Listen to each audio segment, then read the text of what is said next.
দুর্নীতির বিরুদ্ধে কঠোর অবস্থানের ঘোষণা প্রধানমন্ত্রীর।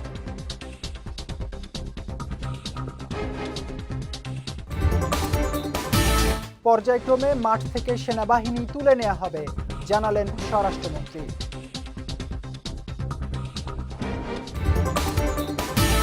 এবং বর্তমান সরকার গণমাধ্যমকে নিয়ন্ত্রণ করতে চায় না, বললেন তথ্যমন্ত্রী।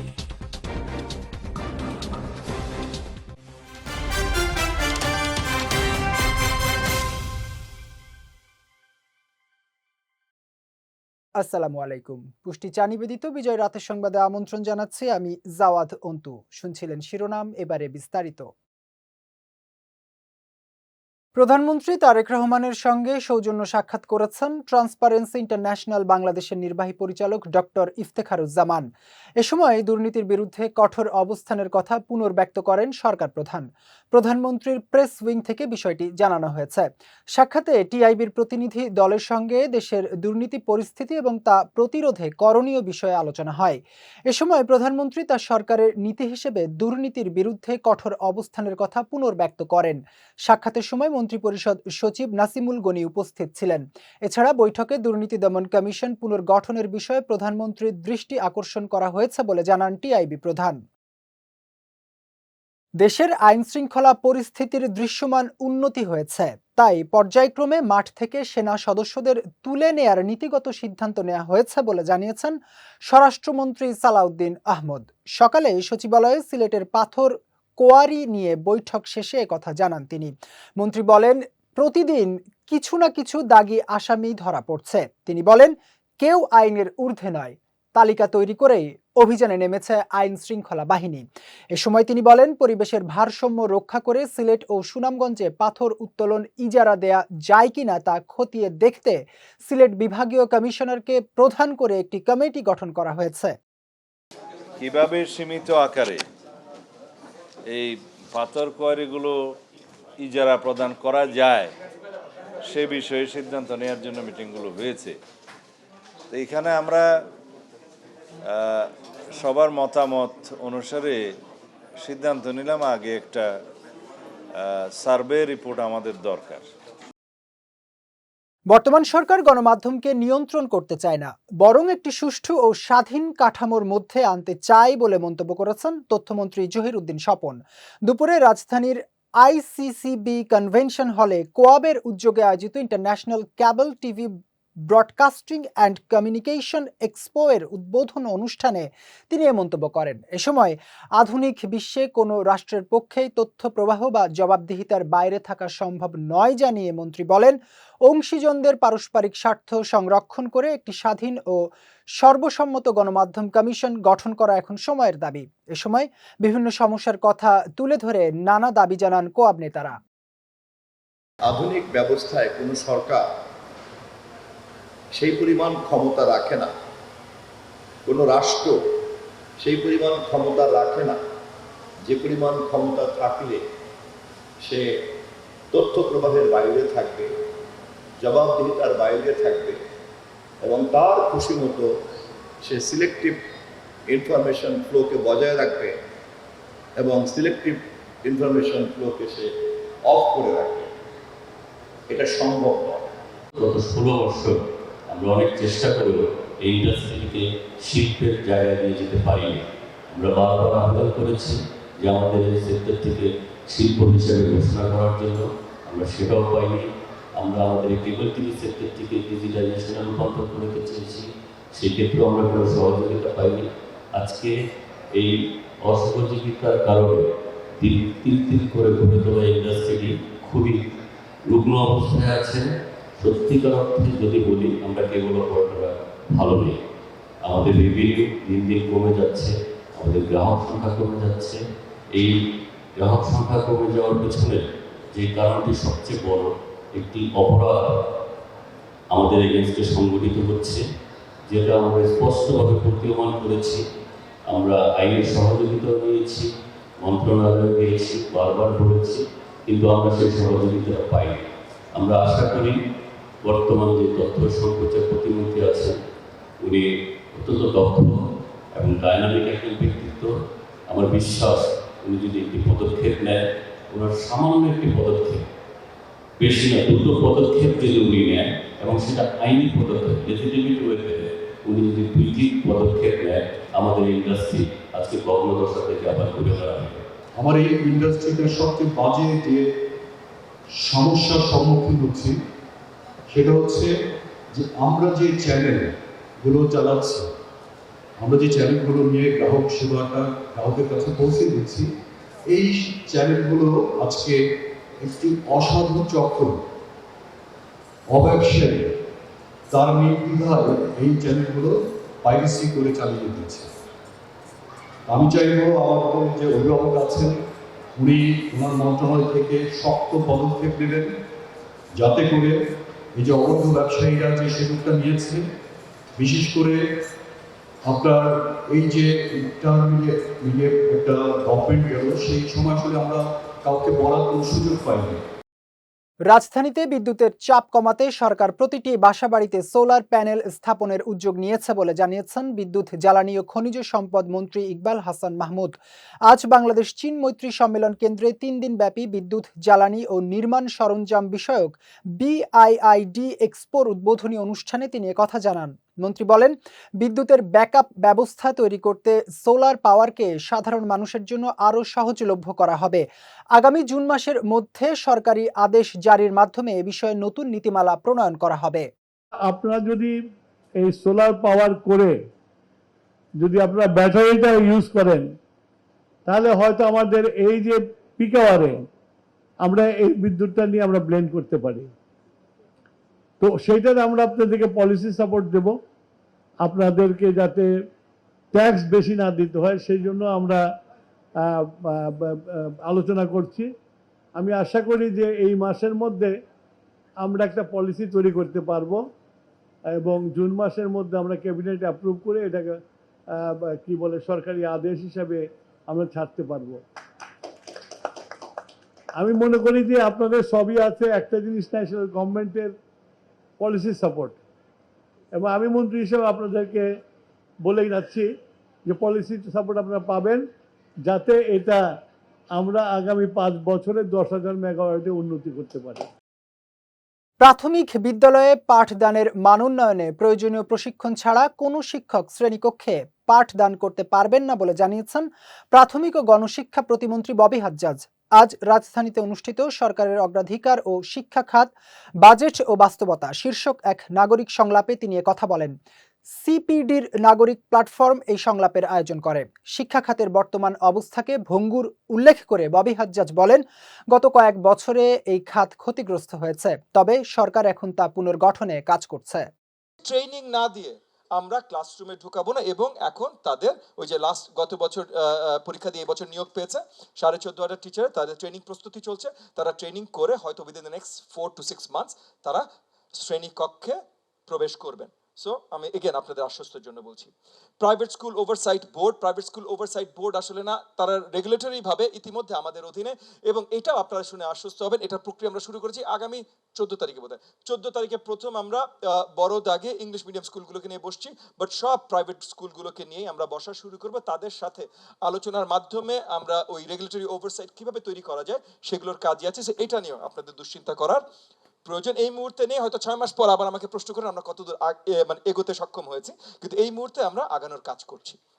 লাস্ট বলেছেন education commission, again education commission হলে ভালো, না হলেও যে সরকার জবাবদিহিতার বাইরে চলে যাচ্ছে তা না। তো আমি আপনাদের প্রতি আহ্বান রাখবো, আপনার সরকারকে বারবার টেনে জবাবদিহিতার আদলে নিয়ে আসবেন। এই যে সরকারি একজন এমপি মহোদয় আছেন, সরকারি একজন মন্ত্রী মহোদয় আছেন, প্রতিমন্ত্রী আপনাদের এখানে আছেন, শিক্ষা মন্ত্রী আছেন, আরো আছেন, তাদেরকে ডাকেন, তাদেরকে বারবার করে জিজ্ঞেস করেন, তাদেরকে প্রশ্ন করেন। তাদেরকে প্রশ্ন করলে তাদের উত্তরের মাধ্যমেই জবাবদিহিতাটা আনতে সক্ষম, এবং আগামীতে যদি এডুকেশন কমিশন করা যায় খুব ভালো। গণতন্ত্র রক্ষার আন্দোলনে দেশ বারবার ফ্যাসিস্ট মুক্ত হয়েছে বলে মন্তব্য করেছেন বিএনপির ভাইস চেয়ারম্যান শামসুজ্জামান দুদু। সকালে রাজধানীর জিয়া উদ্যানে শহীদ রাষ্ট্রপতি জিয়াউর রহমান ও সাবেক প্রধানমন্ত্রী বেগম খালেদা জিয়ার সমাধিতে শ্রদ্ধা জানাতে এসে তিনি মন্তব্য করেন। নেতাকর্মীদের সঙ্গে নিয়ে সমাধিস্থলে ফুল দিয়ে শ্রদ্ধা জানানোর পর দোয়া করেন তিনি। শামসুজ্জামান দুদু বলেন, গণতন্ত্র রক্ষায় এরশাদ বিরোধী আন্দোলন থেকে শুরু করে আওয়ামী সরকারের বিরুদ্ধেও দীর্ঘ সংগ্রামের ফলে দেশ ফ্যাসিস্ট মুক্ত হয়েছে। এ সময় আগামীতেও যে কোনো দুর্যোগে সবাই ঐক্যবদ্ধ থাকবে বলে আশাবাদ ব্যক্ত করেন তিনি। গায়ের জোরে 3টা নির্বাচনের তথাকথিত বিজয়ের মাধ্যমে যে দম্ভক্তি করেছে তা আমাদের মুক্তিযুদ্ধকে ম্লান করেছে। আমাদের গণতান্ত্রিক আন্দোলনে যারা শহীদ হয়েছে তাদেরকে উপহাস করেছে। তারা এই দেশ থেকে যে কারণে পালিয়ে যেতে বাধ্য হয়েছে। সারা দেশে হাম ও হামের উপসর্গে গত 24 ঘন্টায় আরো 12 জনের মৃত্যু হয়েছে বলে জানিয়েছে স্বাস্থ্য অধিদপ্তর। আজ স্বাস্থ্য অধিদপ্তরের নিয়মিত প্রতিবেদনে এই তথ্য জানানো হয়। এদিকে একই সময়ে নতুন করে 286 জনের হাম শনাক্ত হয়েছে। পাশাপাশি হামের উপসর্গ শনাক্ত হয়েছে 1524 জনের শরীরে। প্রতিবেদন অনুযায়ী গত 15 মার্চ থেকে বৃহস্পতিবার পর্যন্ত মোট 45,498 জনের মধ্যে হামের উপসর্গ পাওয়া গেছে। একই সময়ে 6,208 জনের হাম শনাক্ত হয়েছে বলে জানিয়েছে স্বাস্থ্য অধিদপ্তর। এ সময় 31,912 জন রোগী হাসপাতালে ভর্তি হন। তাদের মধ্যে চিকিৎসা শেষে সুস্থ হয়ে হাসপাতাল ছেড়েছেন 28,238 জন। এবার পুষ্টি চিনিগুড়া চাল নিবেদিত জেলা সংবাদ।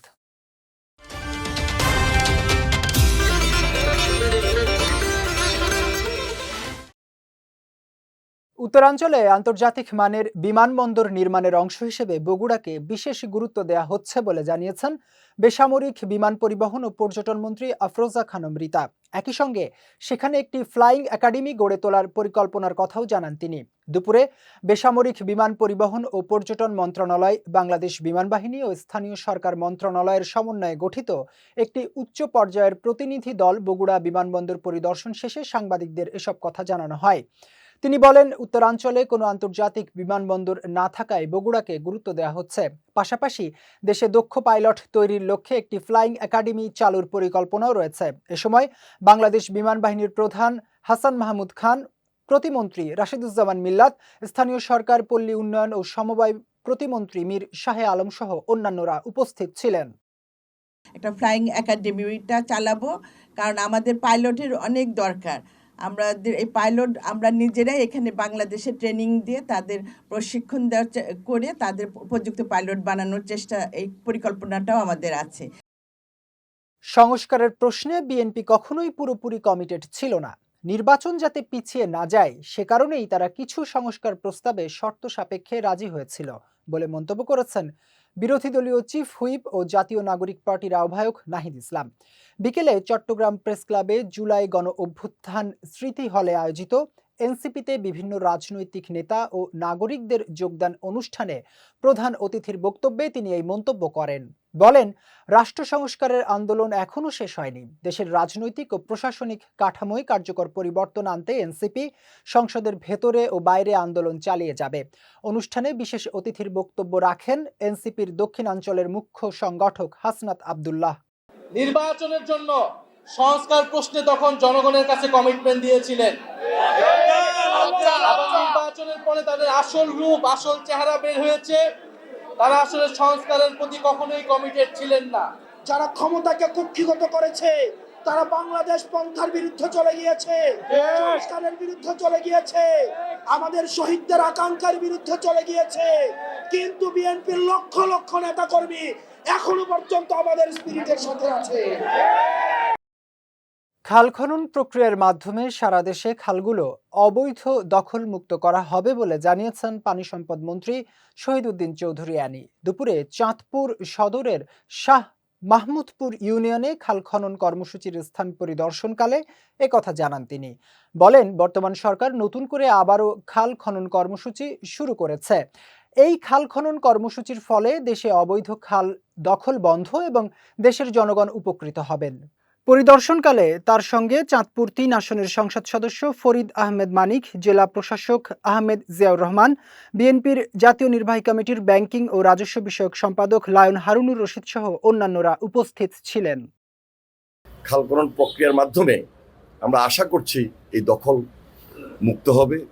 আরেকদিকে কিছু কিছু জায়গায় বিশেষ ক্ষেত্রে আইনি জটিলতা দেখা দিতে পারে, সেটা স্থানীয় ডিসি সাহেব আছেন, প্রশাসনের মাধ্যমে সেটা আমরা মোকাবেলা করব। কারণ কাগজেই তো কথা বলবে, খাল তো দীর্ঘদিন থেকে একটা জায়গায় খাল রয়েছে, খালের জায়গায় খাল থাকবে। কেউ যদি অবৈধভাবে সেখানে কিছু গড়ে তোলেন, স্বাভাবিক কারণে ওনাকে ওটা উঠিয়ে নিয়ে যেতে হবে। যশোর সদর উপজেলার নীলগঞ্জ ব্রিজ এলাকায় অভিযান চালিয়ে বিপুল পরিমাণ স্বর্ণের বারসহ ৩ জনকে আটক করেছে বিজিবি। ভোরে যশোর নড়াইল মহাসড়কে গোপন সংবাদের ভিত্তিতে অভিযান চালিয়ে তাদের আটক করা হয়।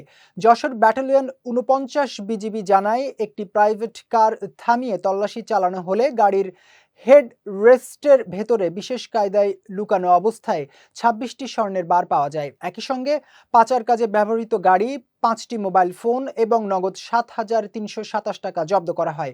ঘটনাস্থল থেকে আটক করা হয় ৩ জনকে।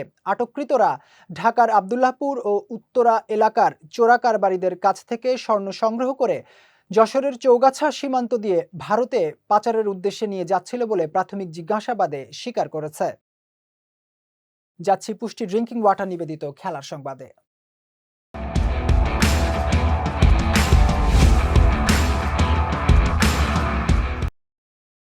মিরপুর শেরি বাংলা স্টেডিয়ামে যে কোনো ম্যাচের আগে স্বাভাবিকভাবেই উইকেটের প্রসঙ্গ উঠে আসে। পাকিস্তান সিরিজের প্রথম টেস্টের আগেও তার ব্যতিক্রম দেখা যায়নি। উইকেটের প্রসঙ্গে বাংলাদেশ অধিনায়ক নাজমুল হোসেন শান্ত জানান, ভালো উইকেটের প্রত্যাশা করছে তার দল, তবে খারাপ উইকেট হলেও সেটা নিয়ে অভিযোগ না করে বরং মানিয়ে নিতে প্রস্তুত তারা। বৃহস্পতিবার সিরিজের প্রথম টেস্টের আগে শেষ অনুশীলনের পর মিরপুর শেরি বাংলা স্টেডিয়ামে সংবাদ সম্মেলনে এসব কথা জানান টাইগার অধিনায়ক। উইকেট নিয়ে দলের প্রত্যাশার কথা জানাতে গিয়ে শান্ত বলেন, ভালো উইকেট হবে আশা করছি, তবে উইকেট যেমনই হোক সেখানে মানিয়ে নিতে প্রস্তুত শান্তর দল। কিন্তু আগামীকাল বা সামনের 5 দিনে কি হবে উইকেটের, সেটা আসলে আবহাওয়ার উপর অনেকটাই নির্ভর করবে বলেও জানান তিনি। চ্যাম্পিয়ন্স লিগের সেমিফাইনাল শেষে ইউরোপীয় ফুটবলের সবচেয়ে মর্যাদাপূর্ণ ব্যক্তিগত পুরস্কার ব্যালন ডি'অরের লড়াইয়ে নাটকীয় মোড় এসেছে। ফুটবল বিশ্লেষকরা 2026 বিশ্বকাপের আগে ক্লাব ফুটবলের পারফরম্যান্সের ভিত্তিতে সেরা 5 দাবিদারের তালিকা তৈরি করেছেন।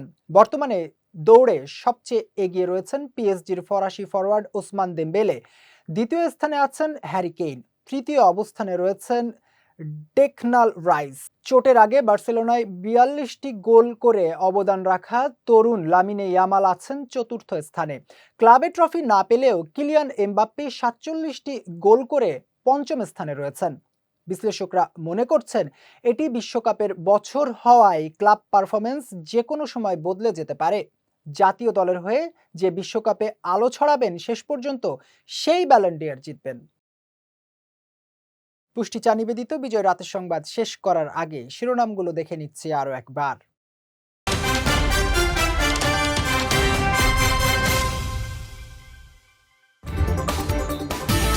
দুর্নীতির বিরুদ্ধে কঠোর অবস্থানের ঘোষণা প্রধানমন্ত্রীর।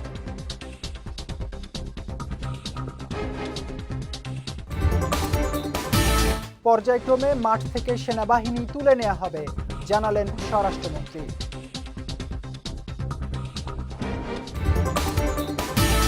এবং বর্তমান সরকার গণমাধ্যমকে নিয়ন্ত্রণ করতে চায় না, বললেন তথ্যমন্ত্রী।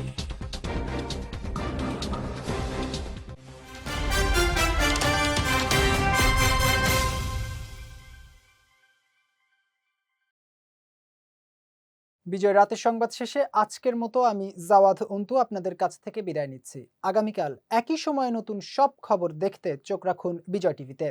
এছাড়াও আজকের বিজয় রাতের সংবাদের ভিডিও দেখতে পারেন আমাদের ইউটিউব এবং ফেসবুক পেজে। আমাদের ইউটিউব হলো youtube.com/BJTVOfficial এবং আমাদের ফেসবুক পেজ হলো facebook.com/BJTVLimited। এতক্ষণ সঙ্গে থাকার জন্য ধন্যবাদ সবাইকে।